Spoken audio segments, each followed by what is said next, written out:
Welcome to Reclaiming Agency, where we explore what happens when people and communities take ownership of their own lives. This podcast is produced by Recover Appalachia, a social enterprise working at the intersection of entrepreneurial mindset education, recovery and reentry, and inclusive economic development. In each episode, we sit down with people who are challenging traditional top-down models and asking what it really takes to build economic futures from the ground up. We've got with us today Zach Barney. Zach, how you doing, man? I'm doing good. How are you? Good. So tell me about yourself. This is our first time meeting. Pleased to meet you. So tell me a little bit about your background. Tell us about what you do, and then we'll just take it from there. So I'm from Medford. I grew up in Medford, Ohio. I've never really left the area. So when I grew up, I was born in 1990, so I grew up through the 90s. Around this area, my dad had this band that was pretty popular back in the day called Pour the Coal. Pour the Coal? Pour the Coal. Okay. Yeah. All right, nice. It was just kind of like a group of misfits. Basically, we lived up in a holler. Yeah. And a lot seemed to go on back there. So growing up, both parents addicts. But that term really didn't become familiar until I got a little bit older. Okay. I just kind of was born into that lifestyle, so it all seemed normal. Okay. And of course, back then, it seemed like the worst thing around was like marijuana. Yeah. So when I was younger, my dad got busted for marijuana once, and then once again in like 96 or so, he got busted again, and that was like the biggest marijuana bust here in Civic County at the time. Obviously, a lot's changed since 1996. Yeah, absolutely. Yeah, so like I remember first time I ever had like a friend over playing hide and go seek and hiding in like duffel bags full of marijuana, and they'd find me like, "What's this?" I was like, how do you not know what this is? You know what I mean? Like this is normal. Yeah, exactly. Wow. Okay. So with that though, it's like every time. So my dad did 4 prison stays, but it seemed like every time my dad got out of prison, there was something worse introduced to the street. Like first time marijuana, he gets out, and then like pain pills started coming around. Then he goes back, then he gets out, then it's methamphetamine, then he goes back and gets out and it's heroin. Okay. So of course, being in that type of lifestyle, he just indulged each time. New way to make money, new way to live, new way to make money, new way to live. Yeah. And he ended up passing away when I was 15 from endocarditis, which then wasn't like he died in 2006. So that really wasn't like a common thing. Now it's like in and out procedure, like they've figured it out. So I remember about that same time I was going into my sophomore year in high school, and I was introduced to like partying with older guys, doing that thing. Yeah. And that's when I kind of like fell into alcohol. I've always grew up with a resentment towards drugs because it's ruined my family. It's done this, it's done that. So I never wanted nothing to do with it. Any of my friends who would dabble with like pain pills and stuff like that, they were disrespecting me because they know how I grew. It's just selfish stuff. Looking back, but so like I just fell in love with alcohol. Like I was nobody wanted me around in high school. Every part I'd show up would be like a fight or some sort of just chaos. I would completely ruin everyone's time as soon as I started drinking. Yeah, it was not a good time. Okay. It was till it wasn't. Right. So, that went on all through high school pretty much until like I was like 17. I was 15 when I started drinking, so at 17, I started going to youth group with some people. And I was going, to be honest, I was just going because the girls. There was girls that I was interested in that went to my school, and I would go with them, and it was like my friend's older sister and their friends and stuff like that, so I was just like, whatever. But then, you go to something long enough, you start to see things, you start to meet people and so on and so forth. And I remember it was like it was the day before I turned 18. I was on the internet chatting with a buddy of mine who went to that church at the time, and I was like, hey man, like I would really like to change my life. I've been on the fence. I just wish there was some sort of proof to kind of like push me over. It's like I almost believe it's there, but I need to see it essentially. And he's like, yeah, just keep coming to church, So through that youth group, I met a guy who I've become real close with, and he was he's probably like the prime example of Christian I've ever come across. Okay. And he was my age, and he went to Portsmouth, and he ended up passing away that following day on my birthday. Wow. On a freak accident. Okay. And that like terrified me. Right. I'm like, sure. I'm like, yeah. you know, after the conversation I had last night, Uh-huh. Yeah. and it's like if anything could Wow. happen. Yeah, that's crazy. Like I don't want to be. Mm-hmm. So, yeah. So like that really like did it for me. And you were 18? I was 18. That was my 18th birthday. Okay. Yeah, wow. I was a senior in high school. Yeah. So I started getting involved in the church more and taking it serious. I did that for like probably 6 months. Okay. And then I just kind of wore off. Mm-hmm. So it was like a little bit after I graduated high school, I got my first DUI. I had come home drunk. Some girl dropped me off. We got in an argument, of course. She dropped me off. So I go get in my car, and I think I need to drive a mile to my best friend's house to grab a phone charger. Mm-hmm. And I crashed my car on the way back. So at the time, I had a lot of felonies on me, you know. And I'm like, great, I just crashed my car. I have all this stuff in the trunk, yada, yada, yada. Yeah. What do I do? So I walked home, and I woke my grandpa up, and I say, hey, crashed my car, you know. And he's like waking up all confused, and he starts realizing the situation. I'm drunk, and sees it, and State Patrol gets there, and I'm like, okay, we're just going to get out of this, you know, hopefully. And my grandpa's like, nah, take him to jail. And I'm like, you're serious? Wow. And he's like, yeah. He's like, take him to jail. And I was like, this is insane. You didn't expect that? No. It's because this is my first time in trouble, so it wasn't like I've always like got out of trouble. And they did. They took me to jail. So I'm sitting down there in the drunk tank, and all I can think about is that car. Mm-hmm. What's in that car? You know, I'm thinking like my life has significantly changed right now at this point. I'm going to be everything that everybody thought I was going to be, just like my dad. Yeah. And I'm going to just have to live a life that I've always known. There's no opportunity to change here now. It's off to the races. And these two women, I remember, come that morning, and they're like all sophisticated, and I'm like, this is like probably DE task. This is somebody that I don't want to speak to. And they come down, and they're like, hey, we're so-and-so from the counseling center. And I was like, huh? They're like, yeah, we're from the counseling center. Mm-hmm. So as soon as they told me that, I just become immediately disrespectful. Like, oh, yeah, I don't have no problem. Like, get out of here, yada, yada, yada, yada, yada. I was very disrespectful, to be honest. And so they're like, okay, they left. Boom. They let me out. I go home. My car's towed back to my grandpa's. Didn't search my car. Mm-hmm. Everything's still there. Yeah.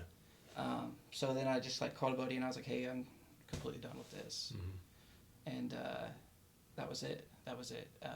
And I ended up being in an outpatient program with the counseling center where it was at Compass. Okay. So this is like before all that developed and stuff. Mm-hmm. And my grandpa had worked there at the time. Is kind of what he kind of like sent them down.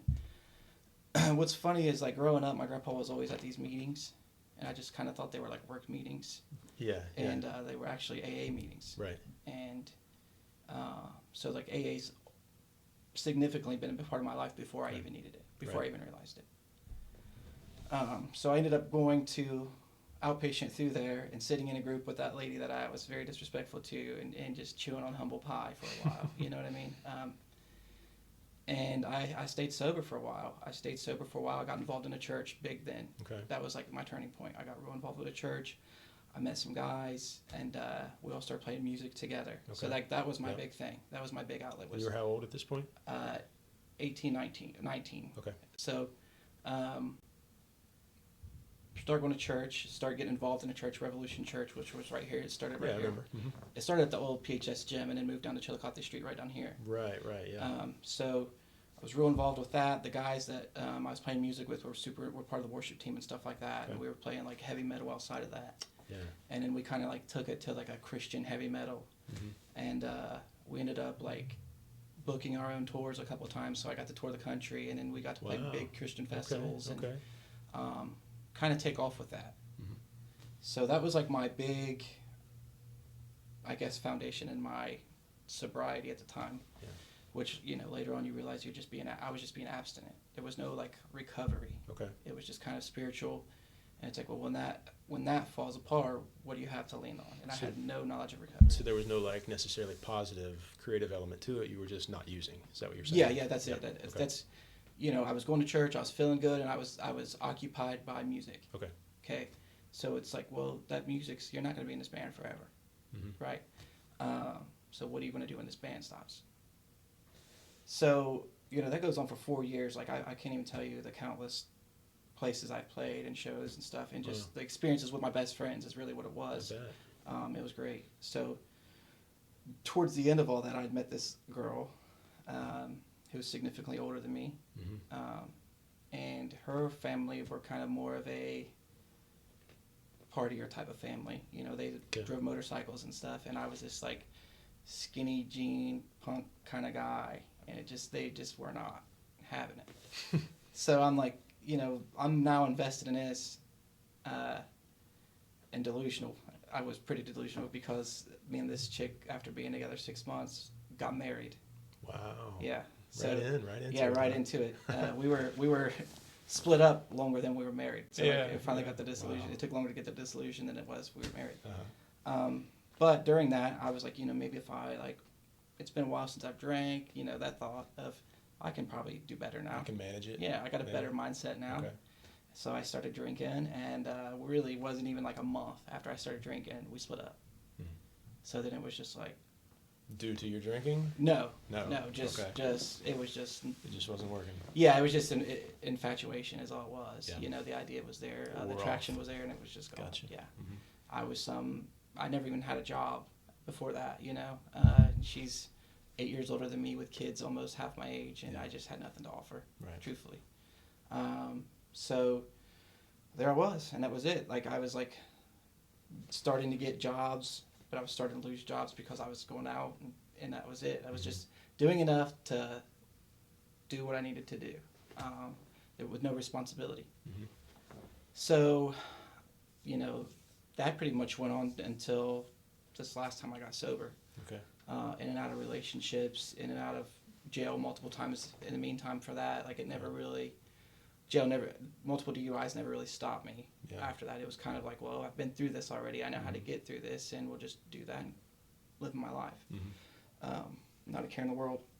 Excuse me. So, all that went on until I met a girl in 2015, and we started dating, and I'm like, she had her own apartment. She's raising her nephew at the time. She doesn't have any kids. Mm-hmm.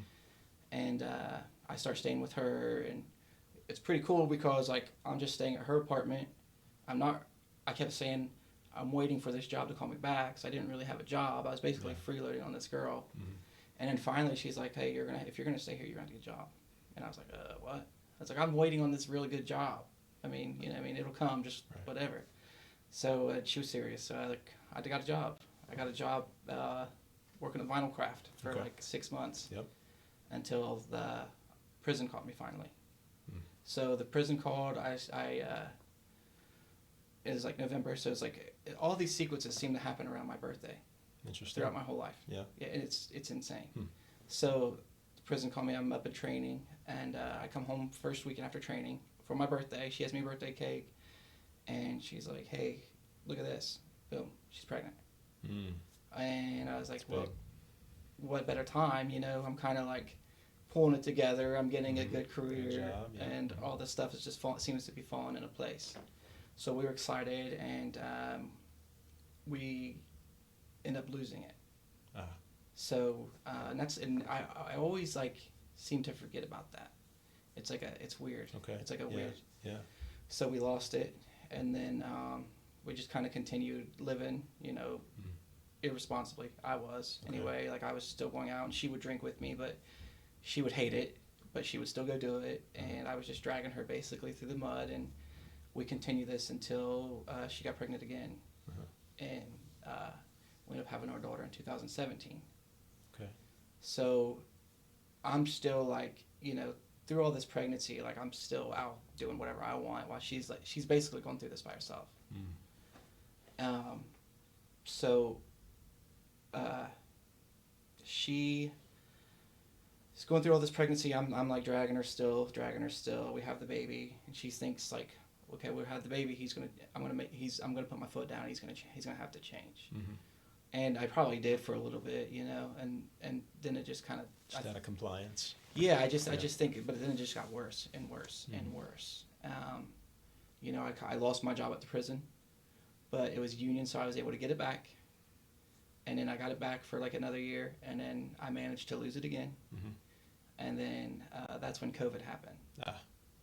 And so I'm getting, what do they call that? I'm getting paid, leave of absence, basically, administrative leave, fully paid. Yep. So I'm sitting home with all this money, all this time, and my drinking's just picking up. And then I'm starting to dabble into other things secretly. Okay. So like, I remember like the last 6 months of me drinking, and started using cocaine pretty frequent. It was like my mental health was becoming more and more and more like crucial. I remember like to that, just begging at that point, like I wanted to be sober, but I just couldn't.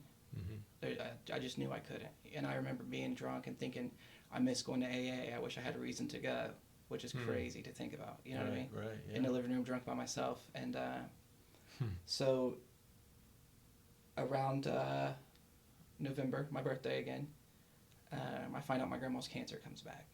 Okay. And I'm like, oh, I'm sad. I want to go by myself to drink. Yep. Because just an excuse. It wasn't. I didn't really care, to be honest. So I'm out and I'm doing the most that night, and I'm on my way home and I get pulled over. And I'm just thinking, and I see my buddy pass behind me. He was following me, and I'm like, well, he'll be at the house when I leave the station, and we'll just continue drinking after this. And I go through the whole spiel. I tell the guy, I'm like, hey, I'm not going to do your sobriety test. I said, I'll blow at the station. You book me. We'll get it over with. We'll go on from there. So I go to the station. I call her, and she's just going through it, cussing me and this, can't believe you, this, that, and the other through the phone. And I'm like, just come pick me up. We'll talk about it. So, and I'm thinking, like, I hope she doesn't bring my daughter when she comes to pick me up. My daughter's 2 at the time. Right. And she did. And I get in the car and it's just completely quiet. Yeah. And then I hear my 2-year-old daughter from the backseat say, I missed you all day, Daddy. Oh. And from that point on, it was over. That's a moment. Yeah. It was over. So that was 2019, November 2019. And, so, my grandpa, having at the time probably 30-something years of sobriety, working in treatment, he got me in outpatient treatment again. Okay. And then I waited about 6 months before I applied to work in treatment, and then that's kind of where my treatment journey began. Okay. It's been a wild ride. Yeah. Even in my sobriety, like there's been crazy moments. We were just talking about it the other day. My buddy's like, how long have you been sober? I was like, 6 years. He's like, dude, I don't know how. He's like, you've been through hell. Yeah. Even so, that first year of sobriety, like the first 6 months were just kind of like figuring things out. And then I ended up not changing. I changed, but I didn't change, like how we talked about earlier. Okay. I quit drinking and doing all that stuff, but the other behaviors never stopped. I was still being secretive. I was still, cheating and hiding and lying and all that stuff. And then finally, she's like, hey, you got to go. And I'm like, all right, yeah, right. She's like, no, you really got to go. Like, I'm done.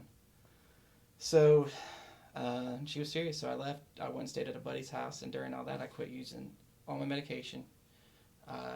And I just went into this, like, spiral, like this psychosis spiral, where it was just like 2 weeks of just being in a psychosis. Yeah. Medication you mentioned. Yeah. Yeah, mental health medication. Okay, gotcha. And I'm diabetic. Okay. I drank myself into that. And you just cut it off cold turkey. Cut off cold turkey, yeah. All right, yeah. And it just started spiraling. And then I was like, hey, I'm like really sick. I'm really losing my mind. Like, I'm not feeling well. Will you please just let me come stay there? Mm-hmm. And she would not. I even showed up there. I had my mom driving my car to take me there. She wouldn't even let me in. Mm. So like, of all the places in this county that I could have went and stayed that night, I had plenty of money saved up, and I begged my mom to take me down here to the Etmar. I have no clue why. So I'm sitting there at the Etmar, like calling my friends. I don't remember doing none of this. Calling my friends. They said I wouldn't even say nothing. I'd just be like, hey, how are you? And then I wouldn't say nothing back, and just real weird stuff. And the Etmar, for those who don't know, is the Royal Inn, I believe. Okay, yeah. Yeah, down there. Yep. So it's like, if things would have played out in the worst case scenario, that's probably where I would have died. You know, because the next day I ended up having to go to the hospital by ambulance, where they found out that my body was shutting down, and I did have COVID on top of all this other things that have built up. Wow. And I ended up on a ventilator for 3 days. Wow. And then just kind of woke up out of that. Yeah. You know, so through all this time, it'd have been like, oh yeah, Zach, he died at Denmark. You know, what a legacy. You know, that's how my daughter remembered me. Wow. Yeah, I remember my dad picked him up, or my mom picked him up from the Stab Patrol station, and then he died at this trap motel. Right. You know, which didn't make any sense. So during all that, you know, I guess they like called her in and called my daughter in and was like, hey, it's probably not looking well. He's probably going to go. And then I just kind of snapped out of it one day.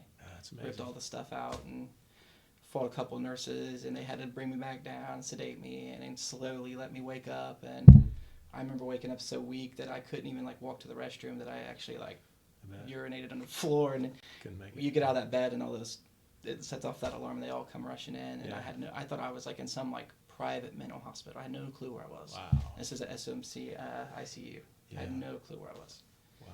So like I had to come out of that, and that was like, that's like when I come out of that, I was like, hey, everything I was doing before this happened has to change.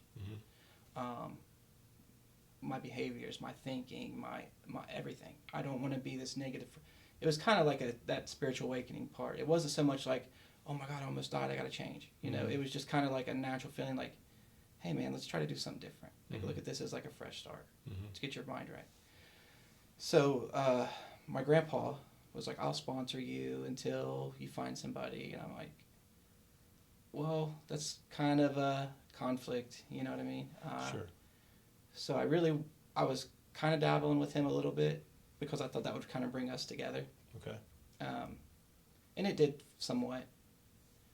And finally, my buddy introduced me to somebody who became my sponsor, and who's still currently my sponsor. Okay.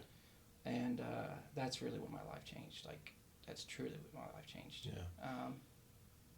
Yeah. The whole moment I told you, my daughter saying that, like, that was enough to like shake me and wake me up. But to really change me is when I started. Was it something about like your background and growing up with your father? Was it kind of like a moment of seeing, you know, I'm on kind of the same path here, only now my daughter is me as a young child, seeing what I'm doing? Absolutely. And that was a motivation for you? Yeah, absolutely. You know, I have 2 daughters, and neither of them have the smallest hint of a lifestyle that I grew up. Okay, yeah. And I get blessed by seeing that all the time of their innocence. Like, like my 8-year-old still obsessed with Christmas, still obsessed with Santa Claus, and it's like, I'm going to buy into this until she figures it out. Right. You know, it's just like, so, I don't want to say delusional, that's not like a positive term, but she's just so naive. Innocent, Innocent, And I see it all the time, man, and it's like... And that's a gift. It is a gift. Yeah. It is a gift. It's a gift for me, and it's a gift for her. Because that's just so reassuring that I never really had that innocence. I was always raised rough, ragged, you know. Never really had that, like, childhood. I was always raised kind of as an adult from a young age. And, you know, to know that I'm able to continue to, even like, stuff doesn't go right all the time. Sure. You know? but I know it could always get worse if I was to like pick up or drink. It's only going to make things better, you know. Yeah. So the fact that I'm just still be able to like ride this out with them and see results, Right. is like. So it sounds like you've already kind of made some distinction through telling your story between just abstinence or sobriety and recovery. 100%. How do you work with people now who are at different stages in their journey? Like, how do you communicate that to them? Like the quality of the difference in just not using, but actually building a life of something that means something to you and gives you that type of motivation. Can you say more about that? Yeah, so like it's kind of easy, to be honest, because the person that I work with regularly, he's been through it himself, and the person that worked with him went through it themselves. So like, you know, there was a point in time when I never thought I'd even be sitting at the same table as this guy. You know, he's very professional, very sophisticated, but at the same time, we're the same. You know, when it gets down to the meat and potatoes and the talk, it's like, hey, we're the same. You know, we've been through the same things, different, but the same things. You know, we grew up different, but the same things. Sure. And it just makes it that much easier. It's like I'm not trying to convince somebody like, no, it really was this bad. He's like, yeah, I remember when it was that bad, you know, for me. And I think that's just the whole point of recovery itself, is like to share the message. You know, that's what the 12 steps say, is to share what was given to you. So, yeah, it's like, and I respected this guy. So there was never ever once that I was like, whatever. He's just, anytime that this guy is like, puts the hammer down, it's like, okay, like he's saying it for a reason. Yeah, you know? I should listen here. Yeah, absolutely. Or, you know, there might be a time I'm like, just leave out a little bit. And then we start talking, I'm like, I just got to tell him everything. You know what I mean? So it's like, but it's good, man, because it's like, I'm glad that I don't leave that out. Because that's probably the part that's really going to make the difference. You know, the part that I feel like needs to be left out, hey, that's probably the most important part. Rigorous honesty, Rigorous honesty, exactly. Yeah. And I have to have that. I have to have that, because I feel convicted when I lie to myself. Sure. When I'm doing something I know I shouldn't, I'm like, it's not even that bad. Like, you're making it a bigger deal. It's like, well, why do you feel conviction over it? And I never had that. And I truly feel like that's what keeps people sober. Is when you start ignoring that and you start avoiding that and you start avoiding those people, it's because you're wanting something that you probably shouldn't. You know what I mean? You're wanting to do something that you probably shouldn't. And the more freeing you are of yourself and all that stuff, the easier it is to live. Yeah. Like, so that moment with your daughter in the car, would you say that was probably the primary turning point where you began to be honest with yourself?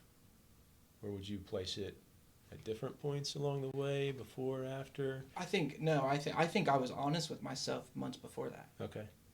I think I was honest with myself months before that. Okay. I hated everything that I was. I hated everything that I've done. I just hated everything. But it was just like, I'm trapped. And then, you know, there also comes into play the mental health part of like, there was another time, but that's probably like the most severe time that I've ever felt, even close to like suicide. Gotcha. Truthfully. Yeah. Because I at one point I would sit there in the same bed with my ex and convince myself that they're just better off without me. Okay. Look at what I'm doing to their life. Yeah. And I'm already down here, you know. So what more could I offer besides harm? And then I would go back and forth and say, well, you know what? Like, she doesn't deserve that. She deserves a dad. She deserves this. And it's like, well, you know, is there somebody else that could do better, because I am not right now? Like, you're debating it from different angles in your head? All the time. All the time. And so, like, when I would drink, that, you know, you would feel more conviction, and then that would just swim around your head, and it's just like, it's not a good time. You know, we're not drinking for a good time anymore. We're just drinking to just be miserable. Maybe in the beginning it was, but not anymore. Right? Not anymore. Yeah. We were way past that. So I'm curious, what lessons then from your life stand out come up to the surface a lot when you're working with people now who are early in recovery or coming into treatment. They're looking for help. They're trying to figure their way out. Those first 6 months that you talked about. Yeah. Like what do you find from your experience is the most helpful in like translating that for others? I have a rough around the edges kind of approach, Okay. and it's kind of what I'm known for. A lot of people like it, a lot of people don't like it. Okay. I just try to be completely honest. Yeah. From my experience, I don't. There's no dream to sell you. There's no like.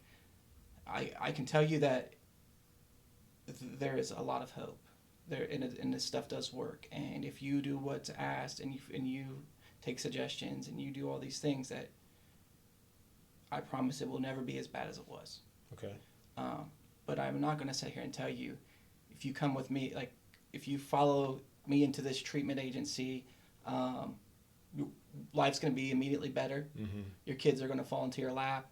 In 90 days, it's all going to be put together, and you're going to be a working man, and life's great. Because that's not even remotely close. Okay. That's not even remotely close. How do most guys or people that you work with take that? A lot of them. So I feel like I bond mostly with people who are in and out of prison.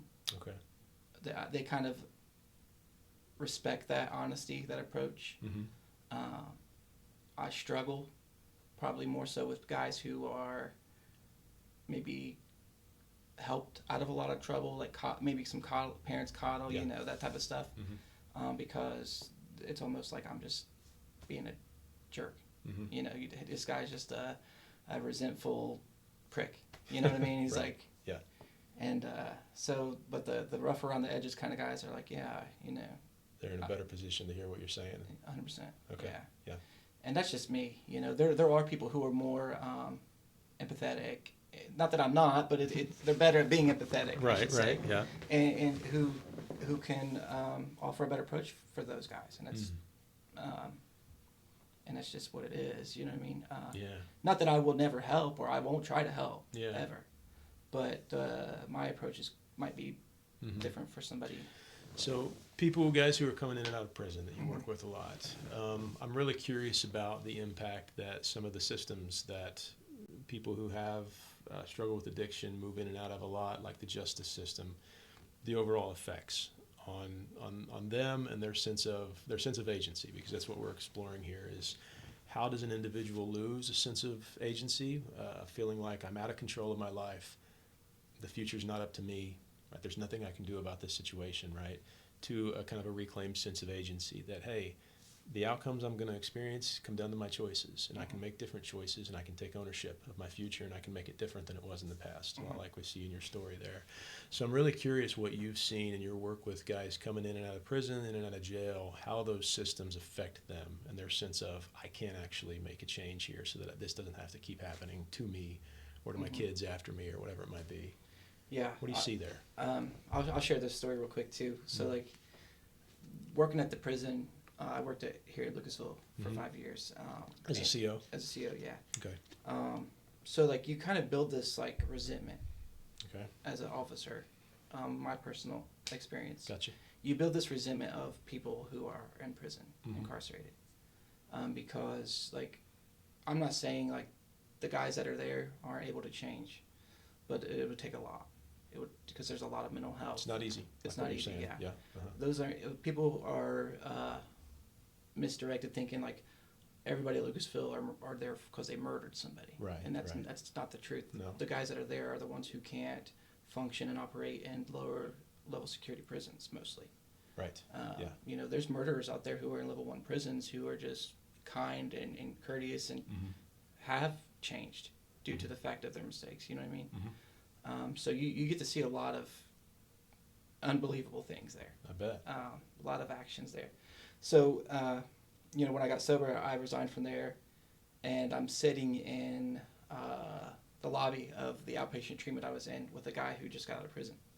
And I'm just like staring him down, I'm like, oh, this, this and that, and I'm just tearing him apart in my head. And I don't even want to be by him. And then all of a sudden, it just hits me. It's like, hey, man, look where you're standing. You're standing in the same waiting room, sign up for the same services, right? Doing the same thing. You're no different. Yeah. And that that was like a humbling spiritual awakening. Wow. It literally, after I just sat here and just tore this dude apart, you know, the bottom of my shoe, it was just like, well, look where you're at. Mm-hmm. And that helped me so much, man. Mm-hmm. And I got to know that guy, and he's no longer alive, but he was well known for being some chaos around here.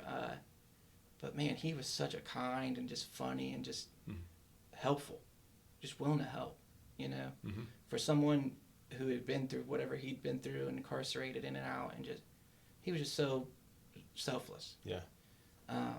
So, you know, being around him really opened me up a lot. But yeah, back to what you're saying, I think a lot of it is like the way my approach and speaking to them is like, man, how long have you been doing this? How long have you been in and out of jail? What has it given you? What has it took from you? You've got to be tired. You've got to want more. These are literally the same questions I ask these types of guys. It's like, what have you not tried? What have you not given a chance? It's always, well, this is all I've ever known. This is all life ever was. You know, this is where I'm comfortable. And I say, well, you get the same results. You know, you're comfortable getting the same results. And we just go through it. And I explained, well, I was the same way. I thought my life would never change. But yet, here I am doing all these things. And then they kind of see that. They kind of see, like, I get guys all the time, it's like, man, I see the way you talk about your daughters. And that's you know, I want that more than anything. And I say, well, you can have it. You know, from the day you chose to not pick up, you can have that as long as you don't do it again. And now that's not going to be perfect. You're gonna have emotion. I react emotionally still. I'm an emotional person. Yeah. So you're gonna have breakdowns. You're gonna have, you know, inconveniences. But like, if you're willing to work through those, you're gonna have every single thing that I have, if not more. And I just really try to be that example, and just and just keep it honest the whole time, you know. And I have seen success. There's guys that I've seen who spent 20 years in prison who are successful right now. How would you define success? How are you using it? Success is achieving things that they never previously thought they could, as far as sobriety, as far as maintaining a job, independent living, working a program, attending meetings on their own. That's the difference. Is the things you're willing to do for yourself. That's what makes the difference. Not just because you're required not to just by because you're required to, probation terms or whatever. Yeah, I was at an AA meeting Monday through Friday, every day, when I first got sober, and then the pandemic happened and it shut everything down. Yep. So then I'm just kind of like stuck in my house. Right. And I had to find things. I had to find things that didn't involve drinking or didn't involve leaving. You know, like I told you previously, podcasts, and just reading literature. So that, and that phone calls, like that type of stuff really like helped me. Yeah. Even though, like I said, like even during that time though, I wasn't completely changing. Because all that stuff kind of happened after the fact. Like once it started opening up is when she was like, kick rocks. You know what I mean? Yeah. So, but yeah, like I still had to hang on to things and do things on my own. Sounds like I hear you saying that all genuine change is ultimately self-directed. Like a person can comply with certain things and make progress because of that, but eventually they have to kind of step over a line where now they're doing this for them, or out of their own volition for their own reasons, and whether somebody else is telling them to or looking over their shoulder or not. Is that correct? And I think that's there's a lot of evidence to that. Yeah. When you see guys who with like recidivism, like they function great in prison. They might have a job in prison. They might be trusted by the facility in prison. You know, cleaning the lieutenant's office and assisting and this, that, and the other due to good behavior. But then you say, okay, man, you're free to go. Leave them at the gate. What's that like? Yeah. You have nobody telling you what to do. You have no time to be awake. You have no, you don't know when lunch is going to be. You don't know, you stop taking your medication now because it's not being given to you. Like, so what are you willing to do at that point? Yeah. So the accountability and the structure is life-saving in a lot of cases, and it's a good thing. But if it's the only thing, then when that gets removed from a person's life, a lot of times then that's the fall off point. I believe so. Yeah. I think we've seen it. There was one time we dropped a guy off at the bus stop in Piketon from the prison. Mm-hmm. It wasn't 15 minutes later that they're getting a call that he robbed the store. Wow. Because he didn't have nowhere to go. And he'd been doing okay before that, up to that point, but then boom. Yeah, as soon as it was time, he literally was dropped off to go home at the bus stop, take the bus back to where he come from, and decided to rob the store and get arrested and go back to prison. Yeah. Immediately. How do you think we can better equip people who are in a system of high structure and accountability, like treatment or like incarceration, to then make that transition more successfully to where now it's on me? I can seek out accountability, mentorship, I can go to meetings and these things, but it's got to start with me. It's my own initiative. How can we better equip people when they're inside those systems for then life outside of those systems? I think, just over the years, you've seen multiple programs being brought into the prisons, the lower level security prisons. Like there's guys graduating, or not graduating, well, they are graduating. They're getting degrees in prison. They're getting CDLs in prison. They're getting all these vocational skills in prison. And I think that's great. Also, it's like, I don't know, man. It's kind of like, if I was like, here's all the tools. Go figure it out. Figure out what to do with these tools. Right. You're just gonna kind of like sit around, look at the tools, and be like, I don't know. What do I do? Where do I start? And then that's just kind of, So are you saying like we need more hands-on modeling of how to do the things that we're telling you need to do once you get out on your own? Maybe even more opportunity. Okay. I think even more opportunity. We have, I know of, close to this area, we have one halfway house that I hear about a lot. I've never heard a positive thing of this halfway house. Okay. I hear that frequent drug overdoses there. The staff are dirty there. Anybody that I've ever brought in from there to come into like say sober living down here are like fighting for their life there. All right. So this is guys that are coming out of prison and they're at this house now, prepping for the next step. Yeah. Okay. Back in. Yeah. I think the biggest cure to all is some accountability. I think that's the cure to anything really in this kind of lifestyle. It's just some accountability. It's the social connection. Yeah. I just think, and that trickles down to like the treatment centers. There has to be some sort of accountability. I've worked at privately owned treatment facilities where it's probably the best place I've worked, honestly. The way they care for their clients, the intimacy of they truly help. Yeah. They make you feel part of. They make you, the opportunities they help you achieve, it's just incredible. And then I've been at places where it's like, as long as he's breathing, let's keep an eye on him, Yeah. We're just more of a metric here than a person, right? Yeah, so it's like, where's the accountability there? Like if I'm going through a treatment, and all I'm required to do is wake up and take my medication and sleep through your group and do bare minimum, but yet I complete your treatment. What standard am I being held at, and what do you expect from me? Yeah.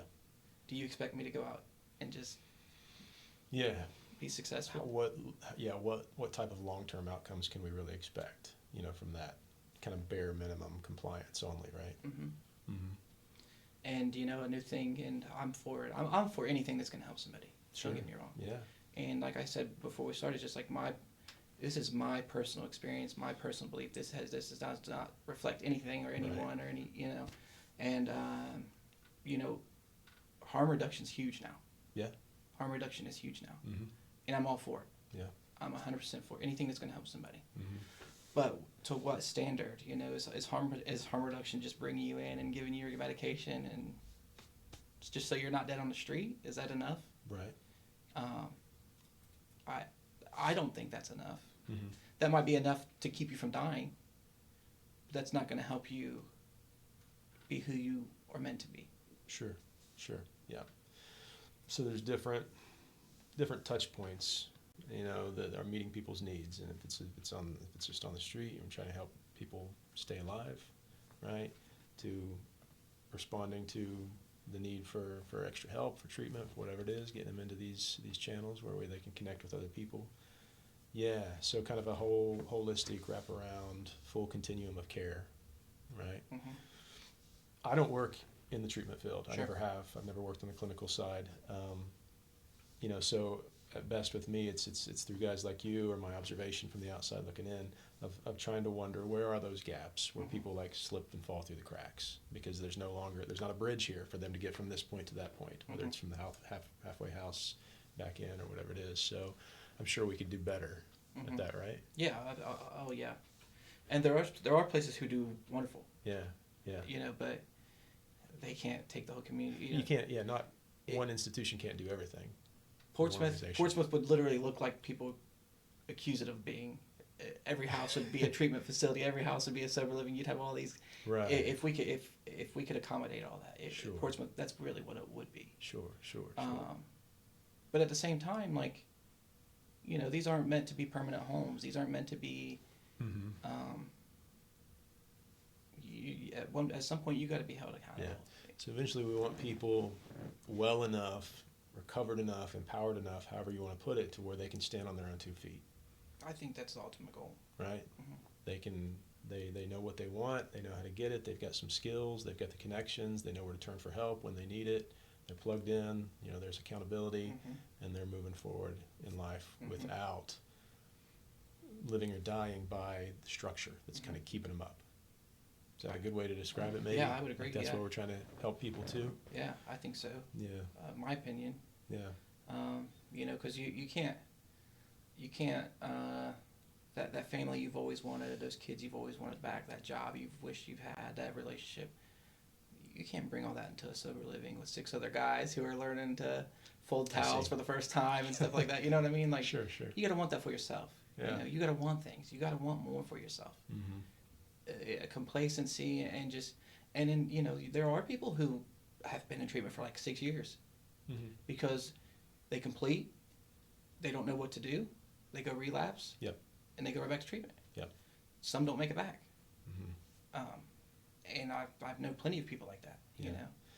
So with what you know and what you've seen and what you've experienced, both as a person in recovery yourself and working in treatment now, if you had a magic wand and you could just wave it and change one thing about the whole industry to improve outcomes, for the people who are going through and getting this help, what would be that first one thing you would just, I'm going to change this, I'm going to make this better?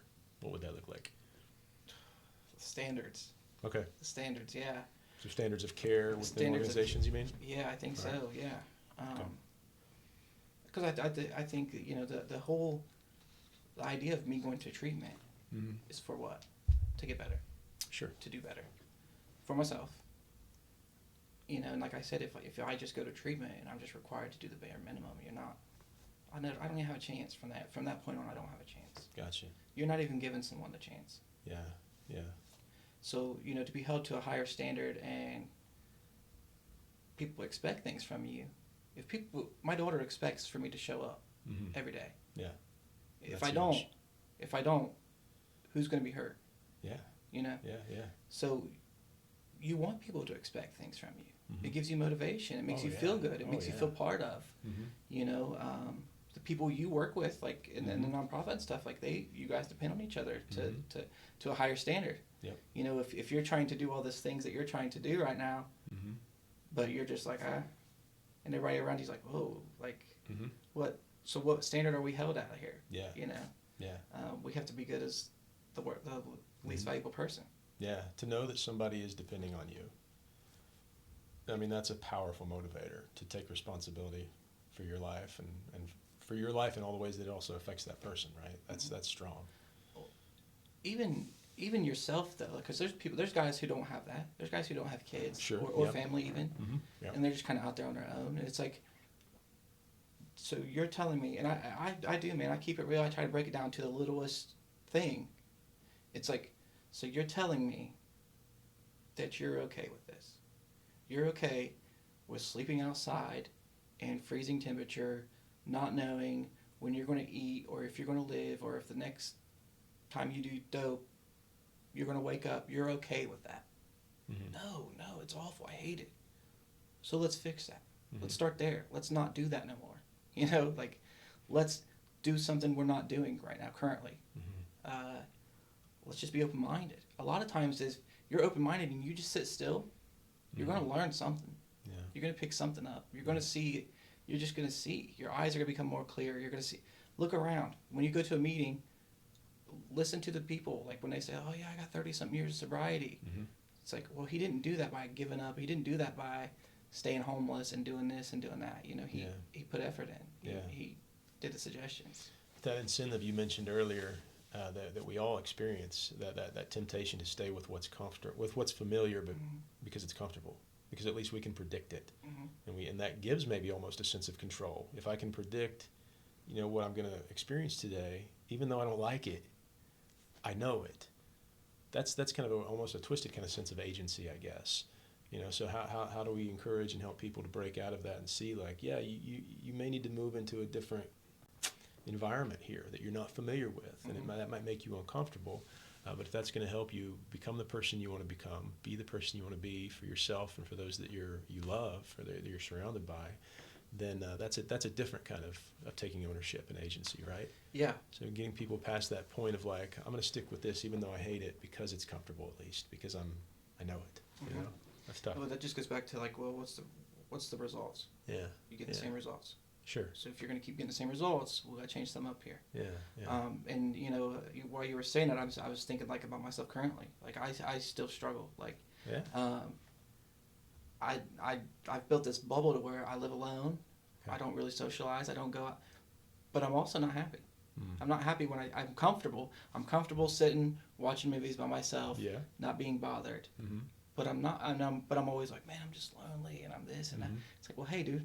Get out of your freaking bed. Right. Go do something. Yeah. You know what I mean? Go do something. Yeah. Go meet people. Go be open-minded. Get involved. Go to a different meeting you don't ever go to. Mm-hmm. You know, I think about this stuff all the time. Yeah. But I'm too comfortable. Right. And it's like it's something we all struggle with. It's an uphill battle. Yep. And you know, just because the drugs and alcohol are gone, you know, that just means your drinking problem's gone. Yep. Now you're dealing with the real problem. Yep. And that's you every single day. You're not going anywhere. Mm-hmm. Your thoughts aren't going anywhere. Your thinking's not going anywhere. So sobriety is a starting point for a lot of people, but recovery is something far bigger and broader than just not picking up. I think the evidence, in my opinion, I think the evidence is there. Okay. Yeah. I think the evidence is there.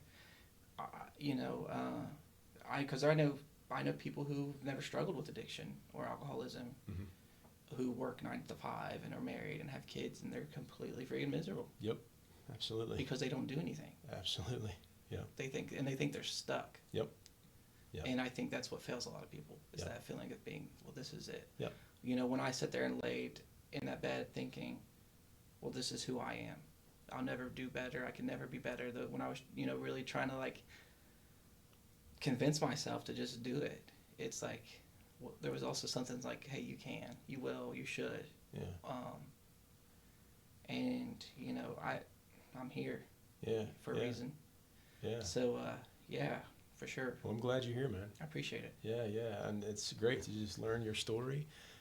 See, you're here, you're doing this, right? You know? So you got out and you come down being on a podcast. I would be a liar if I said I didn't contemplate, be like, oh, well, something, you know. Yeah, like, I'm just going to cancel, you know. And I was just like, for what, dude? I understand. I do all the same things, right? In my own way. That's this could be way more beneficial. Yeah. Than to me be selfish and sit at home and just flick through the channel. Okay. Well, one last question and let's end it. So maybe somebody's out there listening to this podcast, you know, and they're maybe at a point where you were years ago, or in some ways still struggle with, as you mentioned already, just those human struggles. They're feeling lost, they're feeling alone, they're feeling really stuck in their circumstances. Maybe it's due to an addiction, maybe it's due to other things. What's your one piece of advice to a person who might be hearing this right now? Just reach out. You know, typically if you're dealing with something like that, there's somebody who's always trying to check in on you, and so, you know, if someone's trying to check in on you, let them in. Yeah. You know, you clearly, if you think you got this and you're doing it on your own, but you're still, like I said earlier, like stuck seeing the same results, stuck being miserable, stuck, try something different. Mm-hmm. Open up a little bit. Yeah. Because of that right there, you know, just being open-minded enough to make one decision could change the rest of your life. Yeah. You know, me being open-minded enough to get sober was enough to change my life. And I experience things daily that I'm so glad I get to see. And you know, when this morning I was messaging a guy that used to be an inmate at Lucasville, mm-hmm. who's up in a sober living in Lima, Ohio. Nice. Telling me good morning and thank you and this and that, and hey, I'm about to get a job, $21 an hour. I'm figuring it out. This is the longest I've ever been out of prison. Like, it's awesome. But if it wasn't for him just being open-minded to listen to something someone had to say, mm-hmm. he'd probably still be in prison or dead. Yeah. You know, so just take that chance.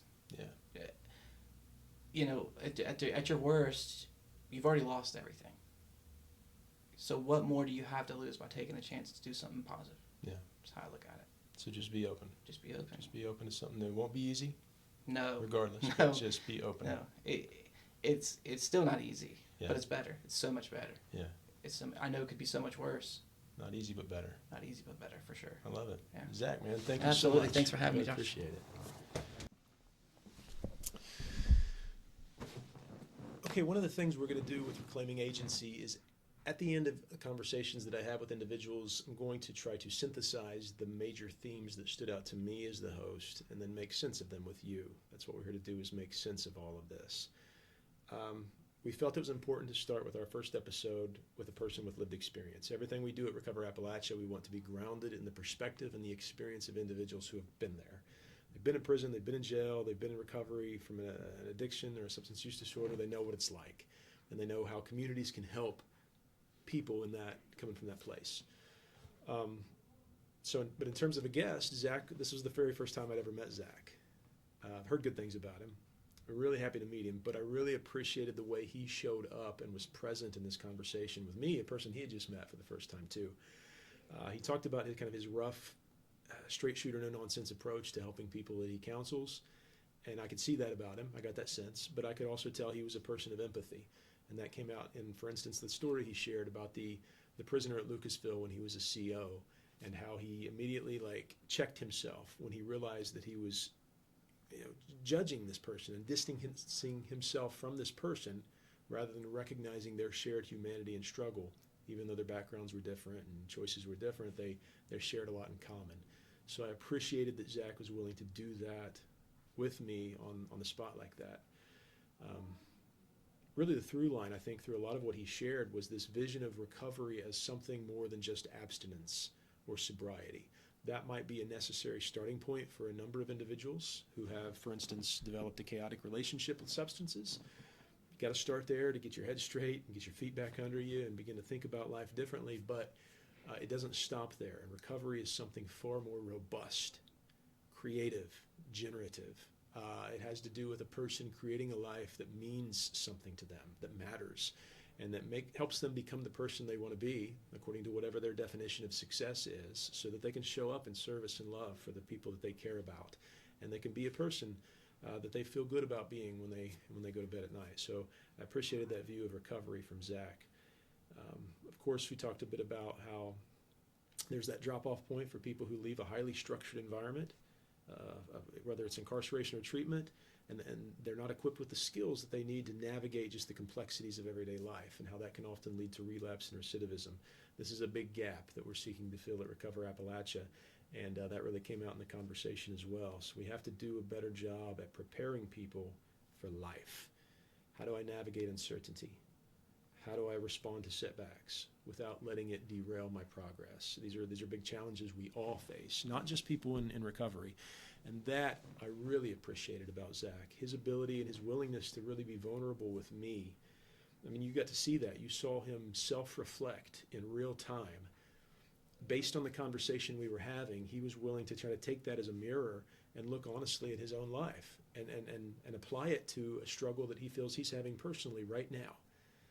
As a person who's well into recovery, who now works in treatment, he's helping other people, yet he recognizes he's very much a human being, just like we all are, and his willingness to stop and self-reflect in real time with me during the conversation I found was very impressive. And I can imagine that kind of work that Zach does in his own life and with the people that he deals with in treatment on a day-to-day basis is nothing but a value add and a benefit. So I appreciate his vulnerability.